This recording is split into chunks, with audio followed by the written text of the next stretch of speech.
Ézéchiel, chapitre 15. La parole de l'Éternel m'a été adressée.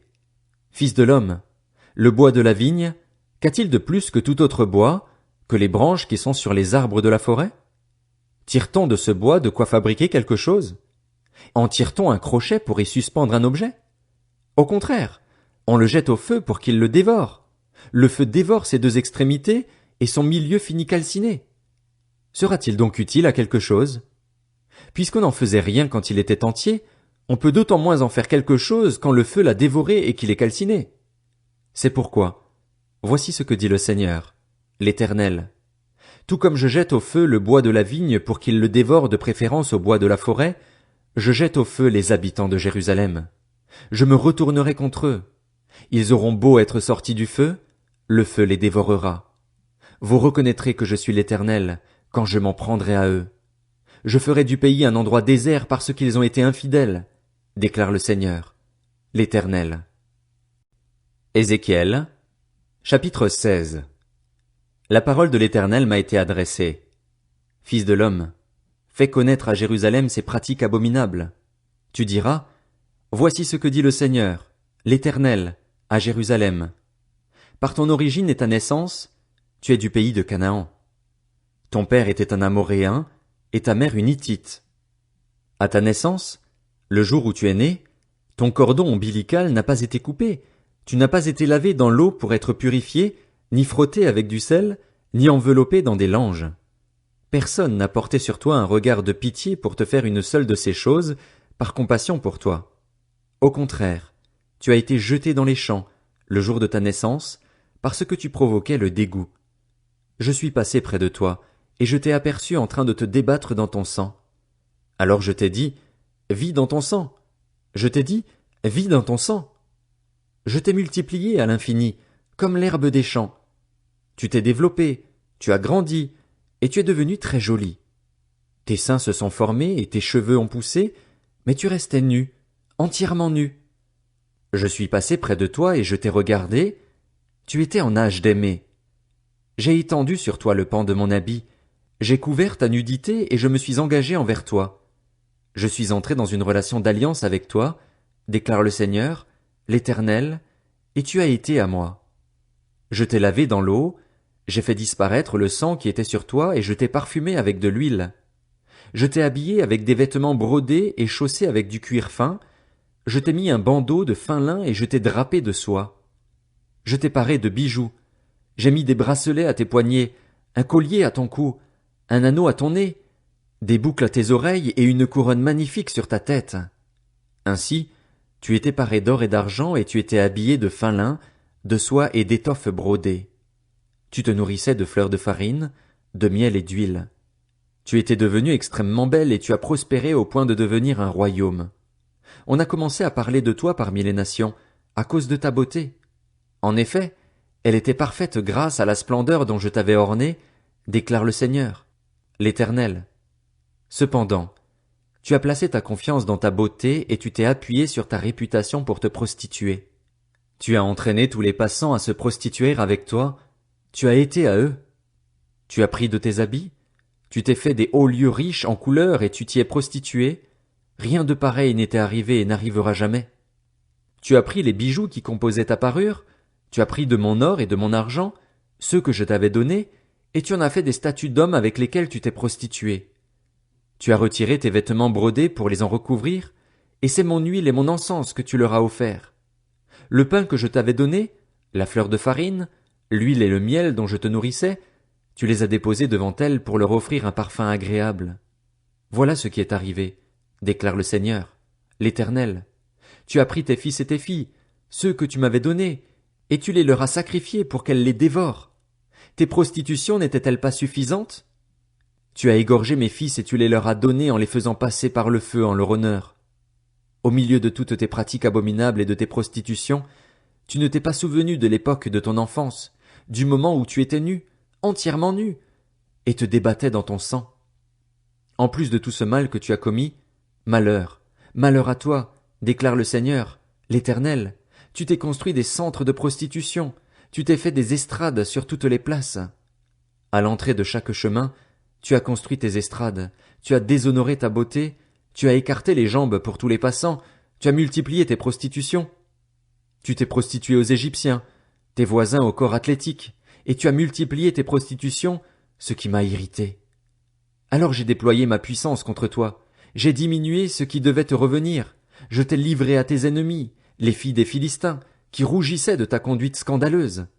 Tu t'es prostitué aux Assyriens parce que tu n'étais pas rassasié, tu t'es prostitué à eux, mais tu n'étais toujours pas rassasié. Tu as multiplié tes prostitutions avec le pays de Canaan et jusqu'en Babylonie, mais même ainsi tu n'as toujours pas été rassasié. Quelle faiblesse de cœur tu as révélée, déclare le Seigneur, l'Éternel, en commettant tous ces actes qui sont l'œuvre d'une experte en prostitution. Lorsque tu construisais tes centres de prostitution à l'entrée de chaque chemin, lorsque tu faisais tes estrades sur toutes les places, tu ne t'es pas conduite comme la prostituée qui, elle, réclame un salaire. Tu as été la femme adultère qui reçoit des étrangers au lieu de son mari. À toutes les prostituées on paye un salaire, mais toi, tu as offert des présents à tous tes amants, tu leur as donné des cadeaux afin qu'ils viennent de partout vers toi pour coucher avec toi. Tu as eu un comportement contraire à celui des autres prostituées. On ne te recherchait pas pour coucher avec toi et, en versant un salaire au lieu d'en recevoir un, tu as été le contraire des autres. C'est pourquoi, prostituée, écoute la parole de l'Éternel. Voici ce que dit le Seigneur, l'Éternel. Parce que tes trésors ont été gaspillés et que tu t'es montré entièrement nu au cours de tes prostitutions avec tes amants et avec toutes tes abominables idoles, et parce que tu leur as donné le sang de tes enfants, je vais rassembler tous tes amants, ceux avec lesquels tu te plaisais, tous ceux que tu as aimés et tous ceux que tu as détestés. Je les rassemblerai de partout contre toi. Je te montrerai à eux entièrement nus et ils te verront toute nue. Je te jugerai comme on juge les femmes adultères et celles qui versent le sang, et je ferai de toi une victime ensanglantée par la fureur et la jalousie. Je te livrerai entre leurs mains. Ils démoliront tes centres de prostitution et abattront tes estrades. Ils te dépouilleront de tes habits, prendront les bijoux qui composaient ta parure et te laisseront nu, entièrement nu. Ils exciteront la foule contre toi, ils te lapideront et te transperceront à coups d'épée. Ils incendieront tes maisons et mettront des jugements en œuvre contre toi, en présence d'un grand nombre de femmes. Ainsi, je ferai cesser ta prostitution et tu ne verseras plus de salaire. J'assouvirai ma fureur contre toi, puis le feu de ma jalousie se détournera de toi. Je m'apaiserai, je ne serai plus irrité. Parce que tu ne t'es pas souvenu de l'époque de ton enfance, parce que tu m'as provoqué par tout cela, eh bien, de mon côté, je vais faire retomber ta conduite sur ta tête, déclare le Seigneur, l'Éternel, et tu ne créeras plus de scandale avec toutes tes pratiques abominables. Tous ceux qui disent des proverbes t'appliqueront ce proverbe, telle mère, telle fille. Tu es bien la fille de ta mère, elle qui n'a eu que dégoût pour son mari et ses enfants. Tu es bien la sœur de tes sœurs, elles qui ont pris en dégoût leurs maris et leurs enfants. Votre mère était une Hittite, et votre père un Amoréen. Ta grande sœur, qui habite à ta gauche, c'est Samarie avec ses filles. Et ta petite sœur, qui habite à ta droite, c'est Sodome avec ses filles. Tu ne t'es pas contenté d'imiter leur conduite et de commettre les mêmes actes abominables. C'était trop peu. Tu t'es montré plus perverti qu'elle dans toute ta conduite. Aussi vrai que je suis vivant, déclare le Seigneur, l'Éternel, ta sœur Sodome et ses filles n'ont pas fait ce que vous avez fait, toi et tes filles. Voici quelle a été la faute de ta sœur Sodome. Elle avait de l'orgueil, elle vivait dans l'abondance et dans une tranquille insouciance, elle et ses filles, et elle n'a pas soutenu la main du malheureux et du pauvre. Elles sont devenues arrogantes et elles ont commis des actes abominables devant moi. Je les ai fait disparaître quand j'ai vu cela. Samarie n'a pas commis la moitié de tes péchés. Tes pratiques abominables ont été plus nombreuses que les siennes. Avec toutes les pratiques abominables auxquelles tu t'es adonné, tu as même fait paraître tes sœurs justes. Supporte ton humiliation, toi qui es intervenu en faveur de tes sœurs par tes péchés, qui t'es montré plus abominable qu'elles et qui les fait paraître plus justes que toi. Sois dans la honte et supporte ton humiliation, puisque tu as fait paraître tes sœurs justes. Je changerai leur sort, celui de Sodome et de ses filles, ainsi que celui de Samarie et de ses filles, et je changerai ton sort au milieu d'elles, de telle façon que tu aies à supporter ton humiliation et rougisses de tout ce que tu as fait, ce qui les consolera. Tes sœurs, Sodome et ses filles, retrouveront leur situation d'avant. Samarie et ses filles retrouveront leur situation d'avant. Toi et tes filles aussi, vous retrouverez votre situation d'avant. Tu ne mentionnais même pas ta sœur Sodome, à l'époque où tu étais orgueilleuse, avant que ta méchanceté ne soit dévoilée? Comme elle, c'est le moment de recevoir les insultes des filles de la Syrie et des environs, des filles des Philistins, de celles qui tout autour te méprisent. Tu dois supporter les conséquences de tes actes scandaleux et de tes pratiques abominables, déclare l'Éternel. En effet, voici ce que dit le Seigneur, l'Éternel. J'agirai envers toi comme tu as agi, toi qui as ignoré ton engagement en violant l'alliance. Quant à moi, je me souviendrai de mon alliance, conclue avec toi à l'époque de ton enfance, et j'établirai pour toi une alliance éternelle. Tu te souviendras de ta conduite, et tu en éprouveras un sentiment d'humiliation quand tu recevras tes sœurs, les grandes comme les petites. Je te les donnerai pour filles, mais pas sur la base de ton alliance. J'établirai moi-même mon alliance avec toi, et tu reconnaîtras que je suis l'Éternel. Ainsi, quand je t'aurai pardonné tout ce que tu as fait, tu te souviendras du passé, tu en auras honte et tu n'ouvriras plus la bouche à cause de ton humiliation, déclare le Seigneur, l'Éternel. Ézéchiel, chapitre 17. La parole de l'Éternel m'a été adressée. Fils de l'homme, propose une énigme, raconte une parabole à la communauté d'Israël. Tu annonceras, voici ce que dit le Seigneur, l'Éternel. Un grand aigle, d'une grande envergure, aux longues ailes, couvert de plumes de toutes les couleurs, vint sur le Liban et enleva la cime d'un cèdre.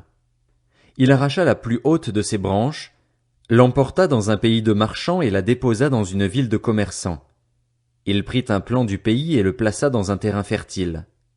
Il le mit près d'une eau abondante et le planta comme un saule.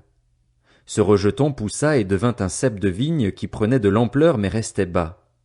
Ses branches étaient tournées vers l'aigle et ses racines étaient sous lui. Il devint un cep de vigne, donna des pousses et produisit des rameaux. Puis il y eut un autre grand aigle, de grande envergure, au plumage épais. De la terrasse où elle était plantée, cette vigne dirigea ses racines de son côté et tendit ses branches vers lui pour qu'il l'arrose. Elle était pourtant plantée dans un bon terrain, près d'une eau abondante, de manière à produire des sarments et à porter du fruit pour devenir une vigne magnifique. Annonce. Voici ce que dit le Seigneur, l'Éternel. Prospérera-t-elle? Le premier aigle ne va-t-il pas arracher ses racines, la dépouiller de son fruit et dessécher toutes ses jeunes pousses? Elle se desséchera et il ne faudra ni beaucoup de force, ni un peuple nombreux pour la déraciner. Oui, elle a été plantée, mais prospérera-t-elle? Quand le vent d'est l'atteindra, ne séchera-t-elle pas? Elle séchera sur la terrasse où elle a poussé. La parole de l'Éternel m'a été adressée. Dis à cette communauté de rebelles, ne savez-vous pas ce que cela signifie? Explique-leur. Le roi de Babylone est venu à Jérusalem. Il a capturé son roi et ses chefs et les a emmenés avec lui à Babylone. Il a choisi un homme de sang royal, a conclu une alliance avec lui et lui a fait prêter serment. Puis il a emmené les grands du pays pour que le royaume reste fragile et ne puisse pas se relever. Ainsi, il serait obligé de respecter son alliance pour se maintenir. Cependant, le nouveau roi s'est révolté contre lui en envoyant ses messagers en Égypte pour se procurer des chevaux et un grand nombre d'hommes. Celui qui s'est permis d'agir de cette manière pourra-t-il arriver à ses fins? Pourra-t-il s'en sortir? Il a violé une alliance et il s'en sortirait? Aussi vrai que je suis vivant, déclare le Seigneur, l'Éternel, il mourra au milieu de Babylone, chez le roi qui l'avait mis sur le trône, puisqu'il a ignoré son engagement envers lui et a violé son alliance avec lui. Le Pharaon ne pourra rien faire pour lui au moment du combat, malgré sa grande armée et sa population nombreuse, quand on mettra en place des remblais et qu'on construira des retranchements pour éliminer un grand nombre de vies. Il a ignoré un engagement en violant l'alliance. Alors qu'il avait donné sa main, il s'est permis d'agir de cette manière. Il ne s'en sortira pas. C'est pourquoi, voici ce que dit le Seigneur, l'Éternel. Aussi vrai que je suis vivant, c'est un engagement pris en mon nom qu'il a ignoré, c'est mon alliance qu'il a violée. Je ferai retomber cela sur sa tête. J'étendrai mon piège sur lui et il sera pris dans mon filet. Je l'emmènerai à Babylone et là, je le ferai passer en jugement pour son infidélité envers moi. Tous ces fugitifs, dans toutes ces troupes, tomberont par l'épée, et ceux qui resteront seront éparpillés à tout vent. Vous reconnaîtrez alors que c'est moi, l'Éternel, qui ai parlé. Voici ce que dit le Seigneur, l'Éternel. J'enlèverai moi-même une pousse de la cime du cèdre majestueux et je la déplacerai. J'arracherai du sommet de ses jeunes branches une pousse délicate, et je la planterai sur une montagne particulièrement haute. Je la planterai sur une haute montagne d'Israël. Elle portera des branches et produira des fruits, elle deviendra un cèdre magnifique. Toutes sortes d'oiseaux y feront leur nid, tout ce qui a des ailes s'abritera dans ses branches. Tous les arbres des champs reconnaîtront alors que c'est moi, l'Éternel, qui ai abaissé l'arbre qui s'élevait et élevé l'arbre qui était abaissé, qui ai desséché l'arbre vert et fait verdir l'arbre sec. Moi, l'Éternel, j'ai parlé, et j'agirai.